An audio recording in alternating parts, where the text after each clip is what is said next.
Kung naghahanap ka ng tablet para sa school, research o kahit work on the go, baka ito ang hinahanap mo. Ito ang newest tablet ng Tecno, ang MegaPad 2. Starting at 16,999 pesos at ang maganda may kasama na agad itong free Bluetooth keyboard. Pero ito ba talaga ang tamang tablet para sa'yo? Sa video na to, tutulungan kitang malaman kung sino ang pinakabagay sa MegaPad 2 at kung bakit ito ang isa sa pinaka-practical na choices sa presyo nito.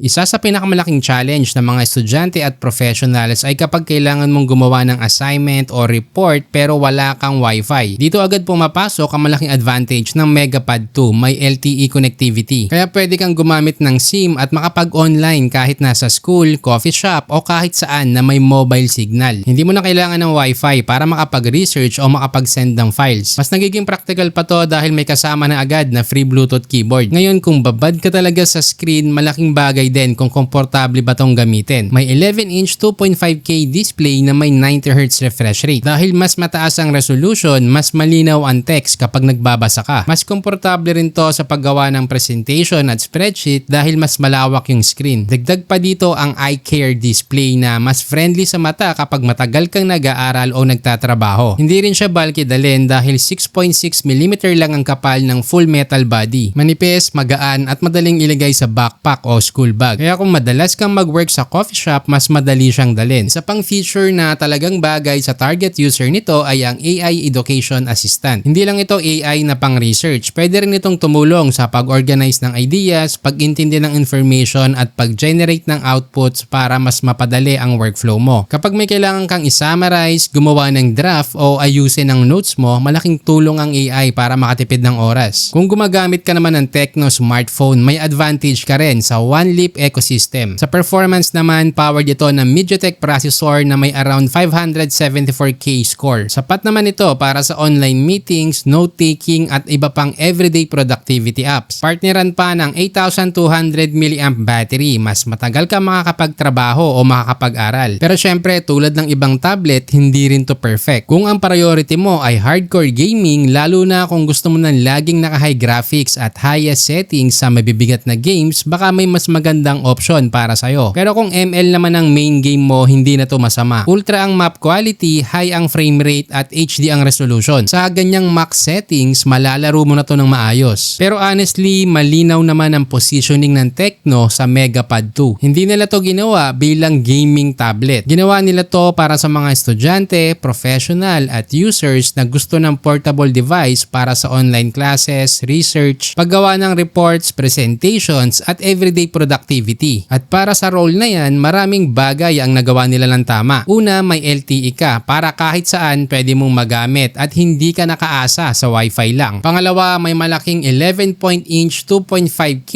eye care display para mas komportable sa pagbabasa at paggawa ng documents. May manipis at premium na 6.6mm metal body na madaling dalhin kahit saan. May AI Education Assistant para makatulong sa workflow. May One Leap ecosystem din kung gumagamit ka na ng Tecno phone. At higit sa lahat, may free Bluetooth keyboard kaya ready ka nang gumawa ng school o work requirements agad. Kaya kung naghahanap ka ng tablet na practical gamitin sa araw-araw para sa school o productivity, isa ang Tecno MegaPad 2 sa mga dapat mong i-consider sa price range na to. Available to sa light green, space gray at cosmic orange. Ang 6GB at 128GB variant ay 16,999 pesos. Habang ang 8GB at 256GB variant naman ay 19,999 pesos. At parehong may kasamang free Bluetooth keyboard. Kung gusto mong i-check ang latest price at availability, nasa description ng links. Kung nakatulong ang buyer guide na to, don't forget to subscribe para sa mas marami pang practical tech buying guides.